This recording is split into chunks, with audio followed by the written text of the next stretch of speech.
Alright, so I wasn't really expecting to feel the need to rant a little bit while watching these YouTube videos for the piece I'm working on.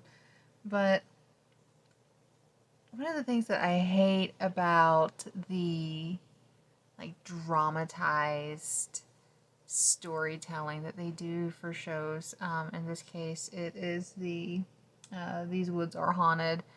It had like another name, like Haunted Woods or something like that, that it goes by now on the Travel Channel. But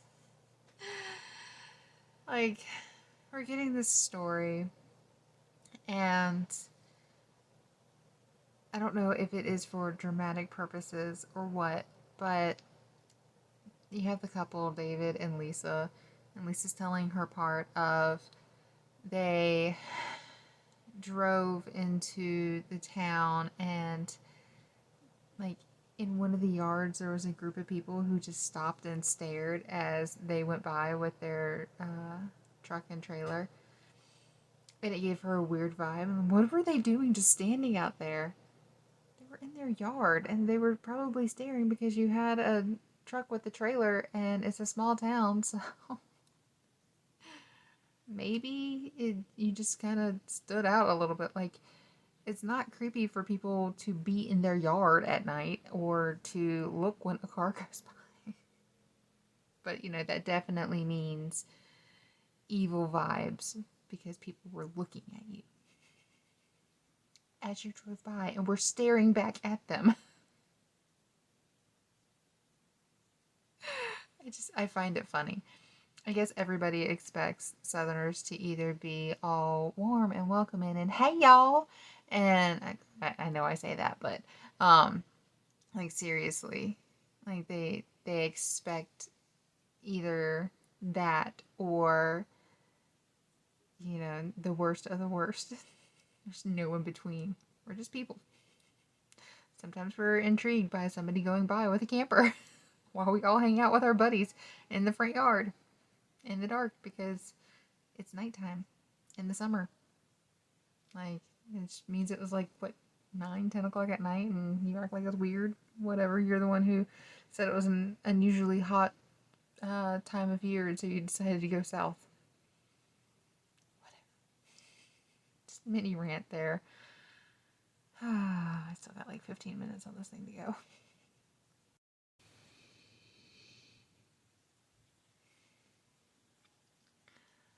They arrive at their campsite again. It's dark. They have a trailer, but they're complaining that it was in a swamp. Did they not fucking know where they were going to go camp? Like, but then the park ranger pulls up and said, all right, well, yeah, this is a good spot for you. I'm going home. I'll be back in the morning. And they found that weird. Now, I got a state park right around the corner. And let me tell you, they tell you that if you are renting a space that you need to be there, before like 8 p.m. or something like that, even in the summertime. Because they close at night. They literally lock the front gate. So you have to be in.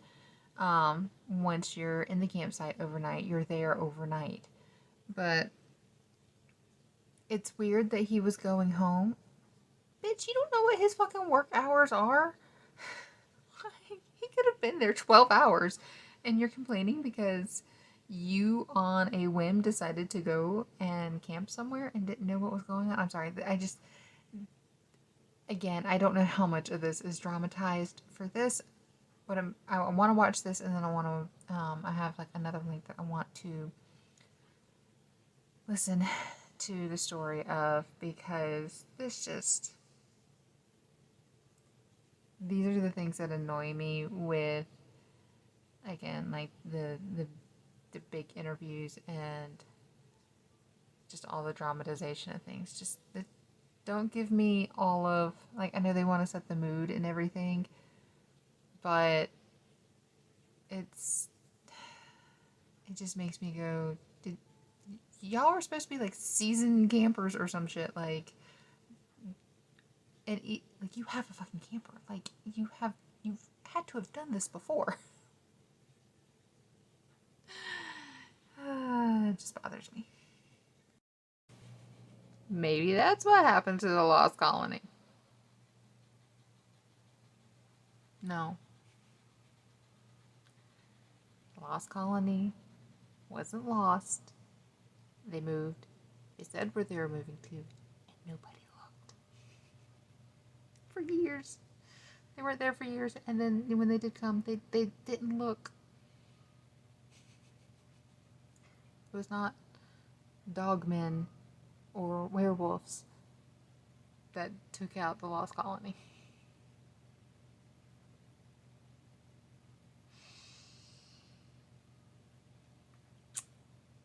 But it's okay. Continuing on. Encounters podcast. And he's telling a story, and I'm guessing, I'm not guessing, they clearly edited, changed stuff from one to the other for entertainment value, whatever purposes, but did point out that this happened initially in 2009, and this podcast came out in 2016. But he did point out that they were experienced campers, experienced in the outdoors. So I do find it a little funny that in the these haunted woods thing that they almost made it seem like they weren't even. So they both made it seem like they were, and they weren't. Like they were shocked by certain things, and they even said that the camper they got was very specific, so they wouldn't need anything. Like they just needed a place to park. So why did it matter if the campground that you pulled up to was just bare grass? Which was a point that they made in the other, so. It sucks when things are done for entertainment value.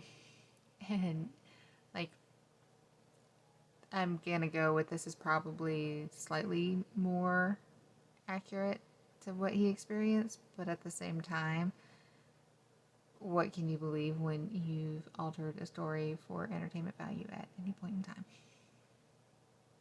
It's hard to know what's real and what's the entertainment version. Alright, so the amount of creepy people on the yard or in the yard in the dark went from 4 to 15. And as they were driving by, one of them, just like at the very end, said good luck as they were driving by. Their windows were down? Like, how would you hear this? Like,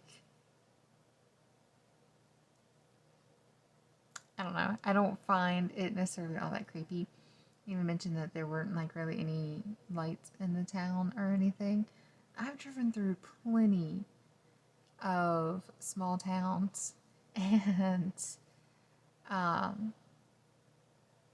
they just don't always have lights on at night, like depending on what time it is. And he went from saying it was near dusk to it being pitch black, so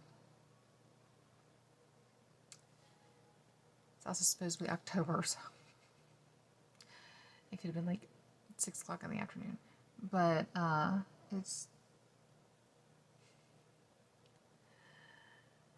there's just inconsistency. I mean, 4 or 15, that's a big difference. And again, you're going by someplace creepy and you have your windows rolled down, so or something to where you can hear somebody say something.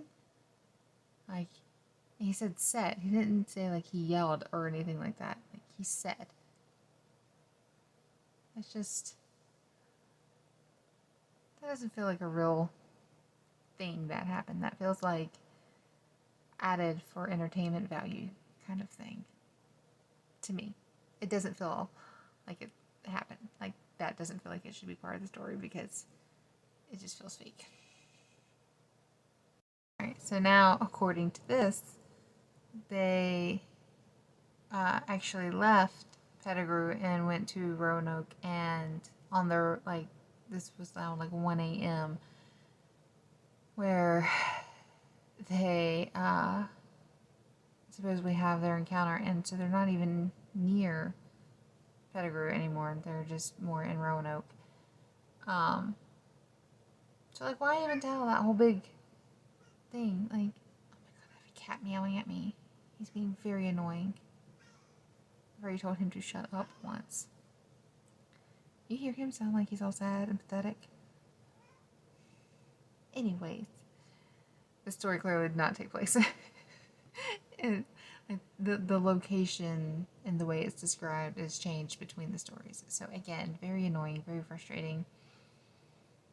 Like, just try and keep some consistency, I guess. I don't know. This is like, I'm gonna end up getting nails on my thigh. This is like 16 minutes in of an hour and 12-minute long podcast, so I'm probably not gonna listen to the whole thing.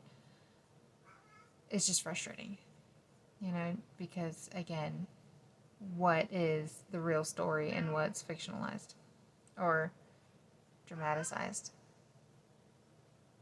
He annoys. Okay, and again now in his story, he went from there being 2 that he encountered from the one video to now here he encountered 2, but then as he was driving away he actually counted 4. That seems like something that they would have wanted to leave into the other, like in the other story if it happened, right? Again, like the increasing of the numbers from one story to the next is frustrating. So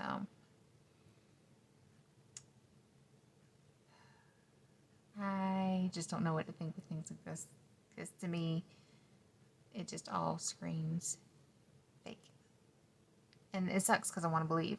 I actually have kind of, you know, thoughts that I haven't super disclosed. But it sucks. It sucks a lot. And now, I know, like, shows like this one, what was it called? These Woods Are Haunted. I know that they make things more entertaining story-wise for the reenactments. And that this one, the Dogman Encounters podcast, theirs is more of the person's just being allowed to kind of tell their story. But I just found some things that were a little bit weird. You ended up watching? Everybody loves werewolves. So research can never be too much. The ancestors can kiss it. Eventually I have to write stuff out though. But so when I was watching These Woods Are Haunted, it did feel a bit scripted. But like in that storytelling, in this case they didn't use werewolves, they just used dogmen as what it was that they saw. I like saying canine cryptid. But they saw 2 dogmen. It was supposed, like the way they told it, it sounded like it was closer to the park than what it was in the other one. And when they were getting there, like getting to the town of Cresswell, apparently they rolled up on some people who were just standing outside in the dark, and in this story there was 4 of them. Which I'm kind of like, you know, October, it said pitch black, like